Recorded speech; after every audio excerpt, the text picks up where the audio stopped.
Hi, this is my module for explicit instruction.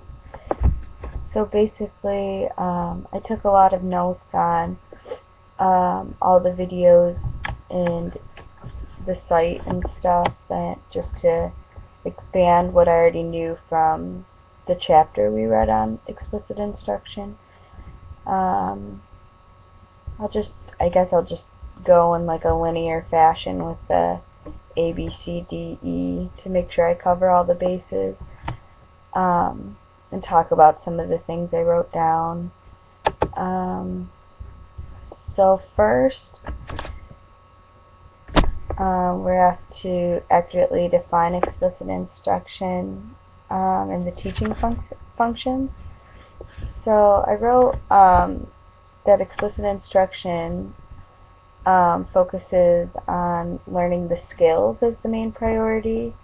I guess what I think that means is instead of focusing on the content or the content of the moment, you're using a systematic type of way to learn a skill, and the emphasis is on learning that skill over particular content. And then the systematic approach means there's a certain way to go about learning the skill. So basically I see it as a strategy to learn skills or strategies, which is sort of meta influence there, but the way I see it done in a lot of videos, I don't know if there's different ways to go about it, but the typical way seems to be the I do, we do, you do model, which is the I do is you start with teacher modeling, and then you go on to the we do, which is guided practice, and then you go on to the you do, which is the independent practice. And that at first, I think one of the videos clarified for me, I thought this was like a one process where you go 1, 2, 3, but it made a good note that it's a recursive process, that a lot of people may not get the skill in the first time you do it, and that's actually probably more common than to get it. So you may go back to guided practice where you do it together. You may go back to modeling where you're go back to teaching it and doing it yourself to re-explain it, and then the release of responsibility will be then a gradual thing. It won't be I do, you do. It will be the I'll show you how to do it. You watch me do it. I'll explain on how to do it while I'm doing it, and then we'll do it together, and then you do it. And if you get it wrong or they're still not understanding, we'll go back. So a cyclical type of process. So that's just my basic explanation of how I understand explicit instruction. The second question, actually explain how explicit instruction is appropriate for teaching students with disabilities. I think that it is particularly important for students with disabilities or at-risk students because it's an emphasis on the teaching of the skills instead of the content. So when you're learning about skills and how to use them, they can be applied in all other ways and in all other subjects. So it's not just something you're learning about the Civil War or about the Great Gatsby or something. It's actually something that can become a life skill to use, or a study skill, something that's going to help you in the long run. Another reason why I think it's really important for students with disabilities is because it's a step-by-step process where you're essentially walking through something together and you're doing something together, and then you don't give up or move on until the students have mastered it. I think sometimes students with disabilities can get caught up with other students who are maybe progressing at a faster rate, and then it's easy to get left behind when you're moving on. But with explicit instruction, it makes it so no, the class isn't going to move on until everybody has mastered it, and that way everybody can help each other to try and master the skill. And I think, what else? Oh, so the mastery portion, I think, is what makes it student-centered, and then what shows mastery is that you shouldn't just be able to come up with the right answer. You should be able to explain how you got that right answer. So it's more of the cognitive process of you know exactly what you're doing and how to do it, not I got the right answer, I'm good. And I think this emphasis can really help students, especially those with disabilities, feel confident that they know how to use the skill and not that they just got the right answer one time. And I think that the amounts of modeling, that the more modeling, the less error. With this, with the emphasis on the teacher modeling and then the guided practice, I think it gives it so they'll make less errors when it comes to the student practice. I think that this is especially imperative if you're teaching things that build off each other. Like, I'm not math, but I know in math sometimes you need to be able to do a lot of different things in order to do one problem. Like when I took stats, the problems were 10 steps, and if you couldn't do any of those 10 steps, then you'd get a good portion of the problem wrong. So when learning builds off each other, I think that this is definitely imperative then to make sure everybody has mastery of specific skills, because if you're building off it and if somebody doesn't have a mastery of a specific skill, then they'll get caught up and it will be almost impossible to try and move on if part of their knowledge is missing. So I think that's a big thing as to why this is really good for all students, but especially students with disabilities. Accurately discuss the research supporting the use of explicit instruction. So there's a lot of research proving that its effectiveness and proving that it works, and proving that that this really helps people to learn these skills and to take them and use them in other places. But I'll focus on, there was a quote I really liked from Archer that that sort of explains why explicit instruction is necessary. So I'll just say the quote.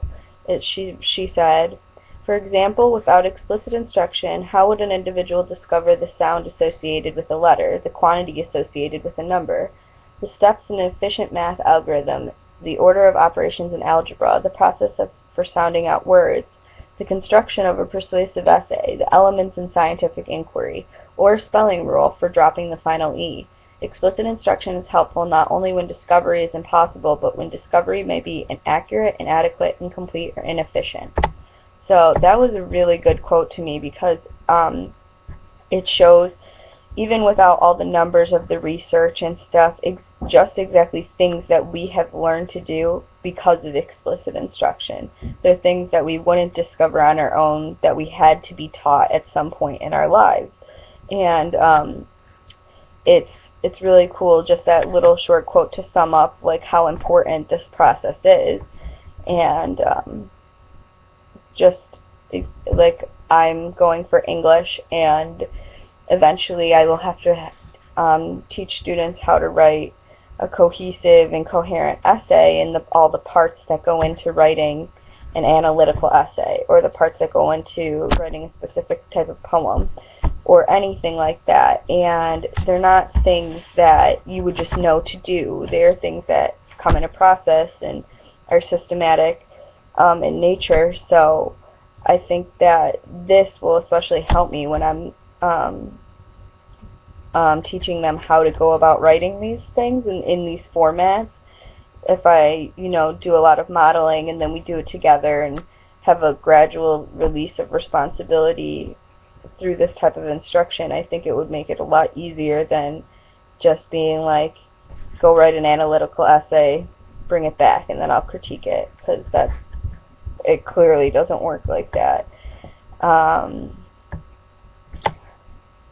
Describe what impact explicit instruction will have on your future daily classroom. Okay, so basically the last thing to cover is how is this going to affect my classroom? I just mentioned a little something, but I wrote down some general tips I observed from the videos on things that I really, they're just little, but at the same time, if you don't think about them, sometimes you may not even remember them. So I'm just going to share the tips I wrote down. I wrote down, state the objective and the desired outcome, today we are going to, and explain why the skill is important. Tell them how they will be assessed.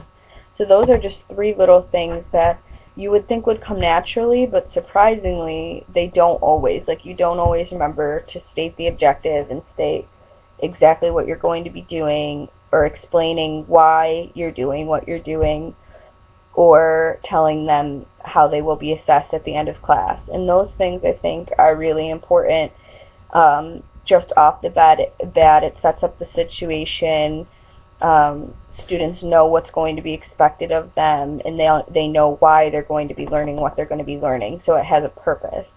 So I hope to sort of frame my class, every class, like that, so I remember to always give them those cues. Another tip I wrote down was pre-teach any pertinent vocabulary.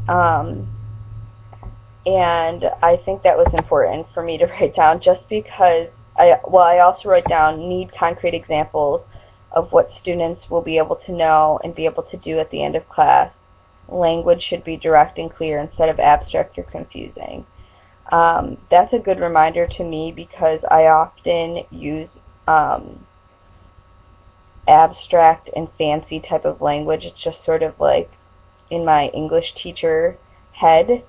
But I've done that before, and I've got some confused faces, and nobody understands what I'm saying.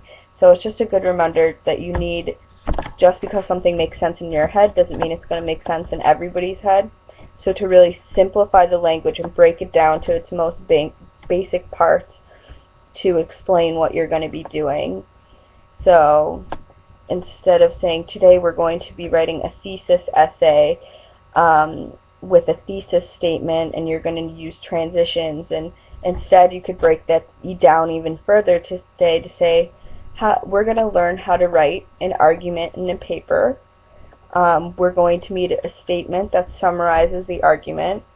We're going to need some sentences that can bridge our thoughts together. So really, adjusted that, you could see like the way you break down the bigger words into a more a better explanation that more students would be able to understand. Like I said, for me, that's really one of my weaknesses, because I forget a lot that not everybody knows what I'm saying. So that's going to be something that I need to work on, and I think this will really help me, since it's part 1, part 2, part 3 type of system. A couple other tips I said was make eye contact as much as possible to make sure they are paying attention. So students, you're going through the process with them, and you're willing to share your own work. That, like through modeling, you're sharing something that you are also working on. Don't stand at the front of the room, walk around and interact to help them through. Use metacognitive strategies for modeling, like think aloud, so students hear how you verbalize exactly how you're doing something and the logic behind it. Yeah, so basically I think alouds too, that was a real big reminder to me, because I sometimes just do without explaining how I'm doing something, and that could be confusing if I'm not explaining the exact process to go through to get to the answer. And I do think it's going to be a work in progress. Like, I don't think the first day I try to use the explicit instruction model in my classroom to teach a skill, it's probably not going to go very smoothly. Like I'm definitely going to have to look back at these notes to try and think of how exactly I'm going to use them. But I think practice makes perfect, and the first video we watched with all the teachers doing it, they just seemed perfect. They seemed like they got this down, but I'm sure that it took a lot of practice to be able to just use it right off the bat and know exactly what they need to do every step of the way. So I'm looking forward to trying it out. I definitely think I'll use, like I said, I definitely think I'll use this when I'm teaching specific formats for writing, like the analytical essay, a creative essay, a personal response, different kinds of poems. I definitely think that this will work great because then they're learning the skill. I definitely think this works too for brainstorming and note-taking. You can teach them through this specific ways to brainstorm, specific ways to take notes through like a double entry journal, or yeah, sorry, I was thinking about that, but I definitely think that this can be used in a lot of different ways in the classroom, and I know that when I'm teaching a skill, this will probably be my go-to thing to see if I can teach it through this explicit instruction. So yeah, so those are just some of my thoughts and what I've gathered. Let me know if you have any questions. Thanks.